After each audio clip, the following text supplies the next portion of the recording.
slow down. Whoa, whoa, whoa.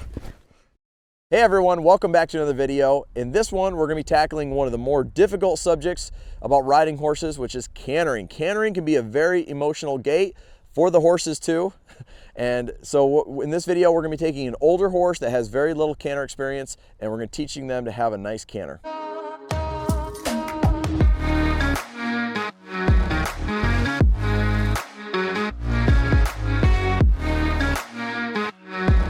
So what we're going to do with this horse to help the canter transition is, number one, we're going to make sure she has a nice canter on the ground. It amazes me how many people aren't convinced yet that the way the horse looks on the ground is also how they're going to look under saddle. So we need to be chipping away at this canter departure on the ground and under saddle. So on the ground, we're going to cover showing how to do a better departure on a short rope, as well as building some stamina, some muscle, and some endurance for the canter on a longer rope.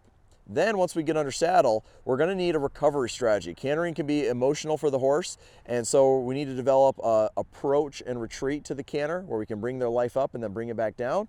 And then I'm going to show you kind of the cue sequence that I like to use to make it very clear to the horse we're asking the horse to change gaits, not change speeds. Let's get into it. So this is a horse that I recently got in training. And she's, I think, 5 or 6 years old, and she's been trail ridden. She was started by the owners, that sort of thing. So she's good on the trail, but she hasn't really cantered her much or done much arena training. So that's kind of what we're doing, is advancing her education and developing that canter. Now, the reason I would canter her on this shorter rope is because on a smaller circle like this, she's going to have to pick her shoulder up a little bit to lope off. If I only had her on a longer rope, like a normal lunge line that's like 25 feet or so, the trouble with that is they can just get where they're running around, and she tends to put her weight on the forehand and then just go faster to maintain it. And so it's going to be challenging for her to do it on this rope, but that's on purpose, okay? So this is all about the transition right now, not about maintaining it. So first I'm going to practice kind of bringing her life up like this and get that trot going. And now I'm going to ask her to slow back down. And the cue for the lope is going to be, I'm going to point with my hand and give her a smooch. That wasn't too bad. You can see she thought a little bit about going wider. So I'm going to reel her back in, and we're going to slow back down. So what I don't want to do is just go, go, go, go, go. Right now, she's thinking more change speeds versus change gaits. So the conversation I'm trying to have with her is think about changing gaits. Now, the other conversation we're having with her is don't think about running. There we go. That was a little bit better canter. The other conversation we're having with this particular horse is don't leave the circle. You know, when she feels a little pressure, she thinks about leaving. But, you know, this horse is kind of what I would consider to be like more typical of an older horse that is now learning this for the first time. You know, obviously I think it's easier for 2- and 3-year-old horses to learn some of these moves on the ground. But I think there's a lot of, when I work with different people at clinics, this is kind of a common type situation that you run into.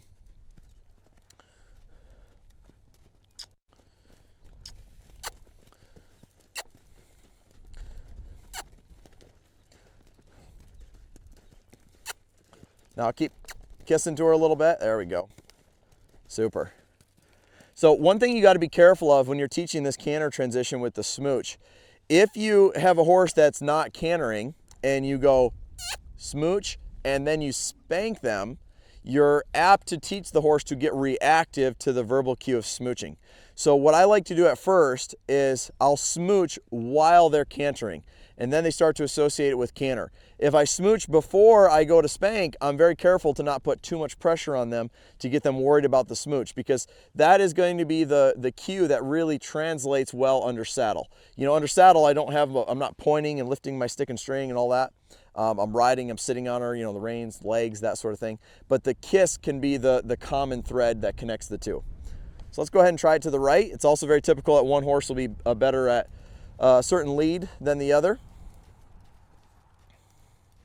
Now, you can see to the right, she's shaping up a little bit better. You can see she's got inside flexion towards me. The ribs are to the outside. This is more what I'm after here. Most horses, in other words, this is a learned behavior. A lot of horses, not a lot of, all horses start off with more of a counter bend, where their nose is to the outside and the ribs are to the inside. And that's not desirable. That's a defensive kind of pre-animal position. So we're shaped up good, so now we'll try it. Good. And kind of go figure, that was a little bit softer transition on this side compared to the other side. So isn't that interesting? So what I want you guys to take away from this is when you're watching your horses at home work, try to read their biomechanics. And if their body is set up to give you what you're asking for, that's a good time to ask for it. If they're not set up to give you the right answer, you don't want to constantly be saying, no, wrong answer, no, wrong answer. Try to set them up for success, literally and figuratively. So let's go ahead and get a little longer rope here, and we're going to talk about the next part of this. Horsemanship is a journey, and there can be some moments where you get stuck on different things. And if you would like some help and have me be your coach and mentor through those challenges that come up, think about joining my Patreon page. We have new videos every week. You can ask questions, and we even offer video coaching. So make sure you check it out. There'll be a link in the description below. Let's get back to the video. So now I switched to a longer rope. I think this one's around 20 feet long. And so it's maybe a little shy of a 50-foot kind of round pen with my arm, and if I'm walking a little bit. And the idea here is that an older horse that hasn't cantered much, they're physically not going to be super strong at the canter. So as we're preparing her to canter under saddle and putting in the ingredients that we need there, the tools that we need under saddle, I want to be building some endurance for her on the ground, getting her muscle strong enough where she can pick herself up and do it. And a lot of people don't really acknowledge that a horse needs to develop some strength for this. So if they've not been doing a lot of canter work and they're 5 or 6 years old or older, they're maybe not going to have the muscling that they need to maintain a canter for an extended period of time. Obviously, if we're going to train it, we want to canter for more than 20 seconds under saddle if it's going to get better. So before we start cantering her under saddle, we can start preparing this on the ground. So again, we're going to put her out here. This also gets a horse used to, kind of cantering on a loose rein. So to me, giving her more space like this kind of more closely simulates asking her to canter on a loose rein under saddle. By doing it on a loose rein, I'm going to develop a little more responsibility in the horse. And so that's my kind of motivation for doing it on a loose rein. There we go. So now we'll just let her kind of cruise around out there. And you can see she's a little faster here, but you can see it's easier for her to maintain it on the longer rope. And that's the idea. I can let her kind of canter around out here. She can kind of find her own rhythm. And I'm pretty happy with where this is at. You know, she's been with us now a couple of weeks, and it's kind of improved quite a bit. She's not as racy with it. She's kind of finding a little bit of rhythm and relaxation in that canter gait. And I'm having to actually keep her cantering and keep her from breaking gait. But she has a lot better stamina now. She's able to keep loping a little longer. Now imagine when they're breaking gait a lot, we're constantly pressuring them to keep in the canter. And then it makes it really hard for them to think down to their feet and think about how they're carrying themselves and getting more comfortable and relaxed. So it's kind of like a few different things have to come together to really develop that canter. And again, the more naturally athletic and balanced the horse is, the easier it is for them. To me, this horse is kind of normal or regular. In other words, some horses are more gifted for loping off, where they pick their shoulder up real naturally to lope off. Some horses are harder to lope. It just kind of depends on the horse. It also, to me, depends on their upbringing. Some horses that really struggle with canter, I find, grew up more in a barnyard situation where they're in a small paddock, compared to a horse that grew up on a ranch that's covering some ground every day to go to water and go to feed. Now I'm really liking this canter. Again, it's a little bit easier for her to the right than it is to the left. And so you can see it's a little softer. Her legs are a little slower. She blew out there. She's relaxing. Thought about breaking gait, but I talked her out of it. Keeping her going there, using that kiss to keep her motivated. Good. So I'm pretty happy with that. And to me, that canter is plenty rideable. Okay, so before we first started cantering on the ground, again, she needed to learn some other things under saddle as well, but on the ground, she was a little bit racy and scrambly. That's how she would have felt if I would have just cantered her right away when she got here. And the more horses I train, the more I realize we need to prepare these horses and give them enough tools so that when we're cantering, they can be successful. In other words, if you don't have good recovery strategies, meaning your horse gets bothered, how do you recover and help them relax so that they can stay mentally connected to your idea versus just powering through and managing them through things. And then do they have the tools to be easily guidable where we have good steering? If your horse doesn't steer very well and you're trying to get them used to speed, that's going to be challenging. So we can work on a lot of those skills at a trot before we go into the canter. Then once we go into the canter, we can have a lot more success at the canter versus teaching our horses things they don't need to know while cantering. So hope this tips help on the ground. Let's go ahead and get mounted up. So now that we're up in the saddle here, there's a couple things that I want to do as strategies for riding to make sure it's going to go well. So in order to approach a retreat with a canter, when a horse is first learning it, there's going to be times that they start to get a little worried, a little troubled by it. And we want to be able to recover. And what I mean by that is help them just settle, help them get relaxed in their body, help them to breathe again. And so the strategy we're going to use for this is relaxed rein. Now, if you guys have watched a lot of my videos, you know you're familiar with this idea here of relaxed rein. So I'm using my inside leg to ask her to bend her ribs. And I'm just looking for her to do what she's doing now, which is just be soft. And then I'll let her back out of it. But again, this is one of the tools that I'm going to use to recover after asking for that canter departure. And so I want to practice this at walk and trot. And anytime I trot her here, if her head comes up and she gets a little bracy, I'm just going to go ahead and just bend her down and recover. So like right there, her head's kind of up looking at something, not connected with me. So I'll just reach down and I'll just ask her to just get comfortable. Just bend and get soft here. Very nice. And so when I do this, notice she's kind of holding that. I don't know if you guys can see that. She's starting to hold that position right there. So I like that. We'll go ahead and do that again. And there's a slightly more advanced version that I do with this exercise for a horse that's kind of about where she is in training, which is where I start to add in my outside rein when I'm bending him here. Okay, so we're trotting, I'm going to reach down and bend her, and now I'm going to go ahead, I'm going to add in my outside rein, and not only do I want her to bend around my leg, I want to get a little bit of vertical flexion. Okay, this is not collection. This is just a little bit of a control technique of asking her to give me her nose. Again, this is something that we introduced to her, is just giving to the bit vertically. And we're not quite ready to use that into the canter departure yet, but I just want her to start having some understanding, because asking her to bridle up a little bit as we go into a departure gives us a better chance of her connecting the dots of change gaits versus change speeds. And for her, this mare, it's a pretty obvious tell if she's not real connected by her head kind of going up in the air. And so we'll just kind of bend her down. So you can see it right there. She's a little bit troubled there. So I'll just bend her down, just ask her to get soft. No big deal. And this approach and retreat really helps. Now, as we get further into the ride and we start spending more time with her kind of staying in a good frame of mind, now is where I start to do another pattern that I like that I call riding guide. And so I'm just kind of observing as I'm riding her where she wants to go, where she doesn't want to go. And so I'm just making sure she's easily guidable. That's my goal while I do this riding guide. And right there, I feel her leaning on my reins just a little bit. So I might take her down into a full turn on the haunches, and I'm just asking her to yield that shoulder. Again, when I go to canter her, I still want to have steering, okay? I don't want to just canter her and just hang on and hope for the best. So part of the way that we can develop this is by, at a trot, get good steering. So for me, I like to go neck rein, then direct rein. And then I'll add my leg if I needed to. Neck rein, direct rein. So the neck rein kind of lets the horse know that that direct rein is coming.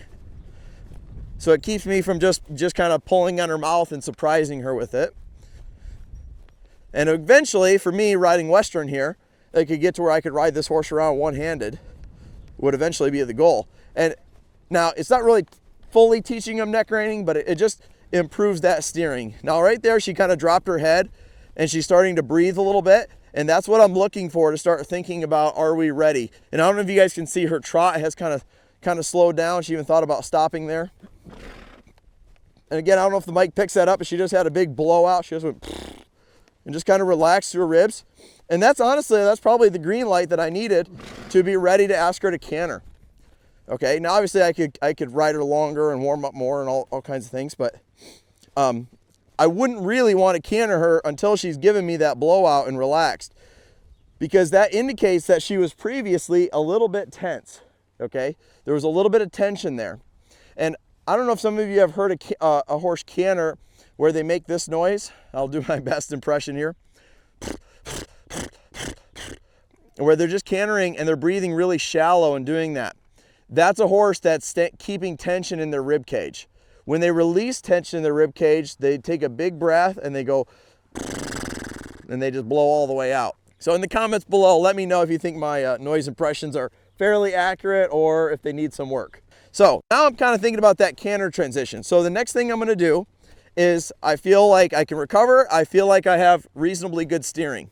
So the next thing I'm going to do is I'm going to extend her trot. And I'm going to ask her to give me what I would call a canterable trot.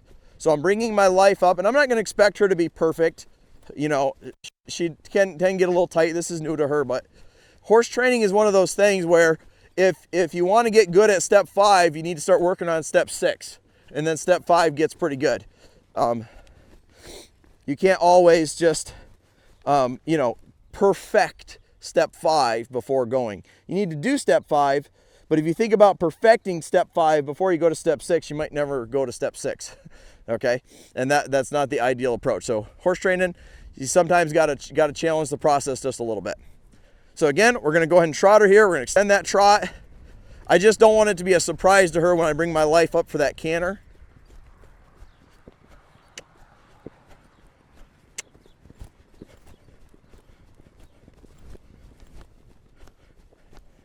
So you can see her getting just a little bit worried there about the speed increase. So we'll just approach her and treat with that just a little bit. Good. And you can see, because we taught her that recovery strategy, we're able to just get her to decompress and just be chill right away again. That's the name of the game. It's not like you can train a horse without ever getting them bothered. They're going to get bothered at times. They're prey animals. That's part of it. The question is, do they stay bothered? You know, how much of your ride is them being troubled? And you don't want it to be very much at all. And so you want to have some built-in recovery strategies. There we go.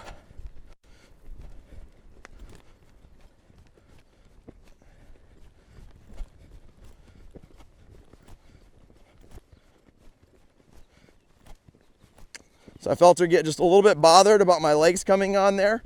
And her response was to kind of suck back just a little bit. So I just wanted to send her forward there again. So now when I'm ready to ask her for canter, what I'm going to do is I'm going to have a little contact with the reins. Now I'm not expecting her to be able to stay bridled up the whole time. That'd be too much to ask. So I got to have a little elasticity in my fingers. But what I'm going to do is I'm going to sit back and I'm going to give her a smooch. And if she doesn't canter, I'm going to give her a little impulse with my inside leg at position 1. This helps the horse pick up their shoulder a little bit, and usually it keeps them from thinking you just said go faster. Okay, so I'm going to set her up for this transition here. I'm going to get a little bit of a feel on the reins. I'm going to sit back, give her a little smooch, and a little impulse. Now she got a little bothered there. Oh, we made it. I thought I was going to bend her down before she got into a canter, but she was able to make it.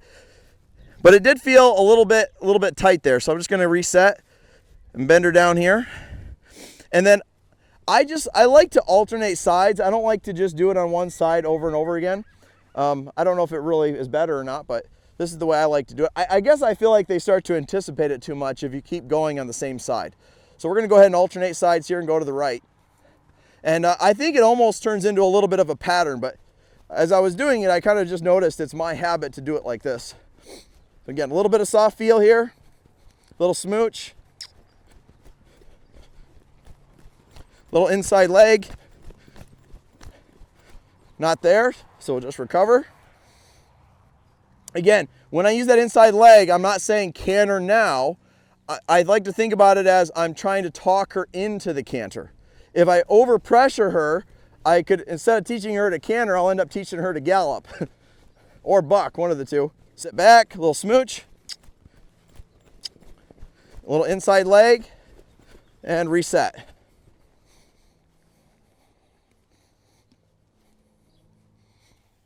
So I am going to get a canter departure on this side here before I switch. Oh, there it is. Good. And now I just want to cruise around. Now we're just riding and guiding. Oh, we broke gate. Again, she feels awkward at that. She doesn't have a lot of experience at the canter. There she's breathing out. And so again, we want to approach and retreat. It's not about getting her into that canter and then trying to ride the wheels off her. It's about that conversation of that transition. As she gets clear on this is what we're asking for, and as she gets stronger with it, it's going to come together for her. So again, get a little bit of contact here. Sit back.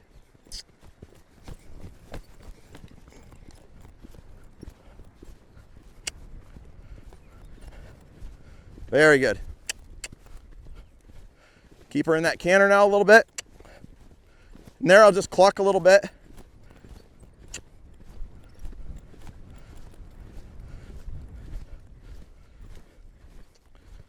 Just cruise around, ride and guide. There, I like that little blowout there. And bend her down, recover.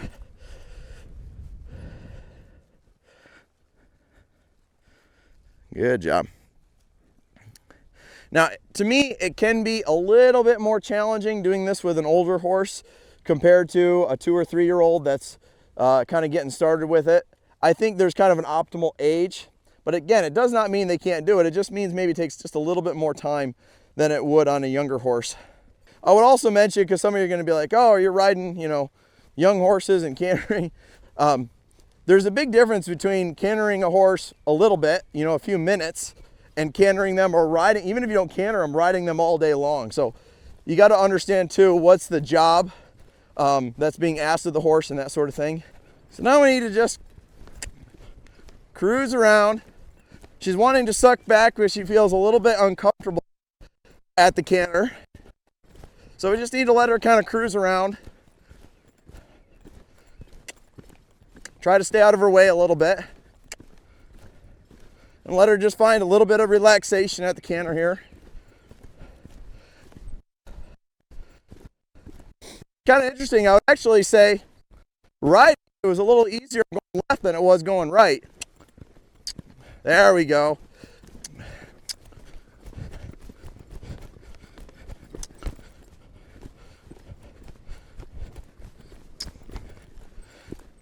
So I'm going to work through that little spot right there where she thinks about slowing down. She's a little bit too committed to that.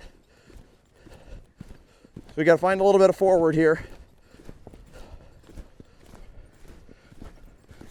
If I don't address that now, that'll still be there tomorrow. Next is a buck. If they suck back and the rider, you know, says go too much, the next thing the horse can think about is kicking out there. So we're going to try it to the left one more time, and then we'll kind of use what I would call kind of the sandwich system here. So we'll canter her a little bit left, and then I'll just trot her around, walk her around, work on her soft feel, work on her moving off the legs, and just do some slower, quiet stuff so that we started soft and we finish soft. Just because this cantering has a little bit of intensity for her.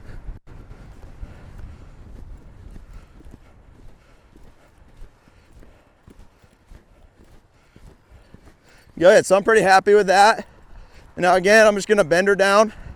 I wouldn't try to stop her out of a canter yet. To me, she's not balanced enough while cantering to do that. And so we can work on her stop and different things at a trot.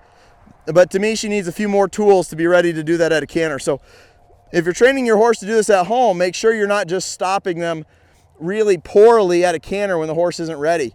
Just bend them down and wind down, and then you can go ahead and set up a good stop out of a trot. Whoa. Very good. So we're going to finish up the ride on her. I hope you guys enjoyed this video. Hopefully it gives you some tips and things to try with your horses. And I hope you guys appreciate seeing a horse that's learning it for the first time. You know, it's always tempting for us making these videos to go grab a horse that's already made and showing that. But I think you guys on this channel appreciate seeing the training process live as it's happening. So let me know in the comments if you guys want to see more of these type of videos, and we'll see you on the next one.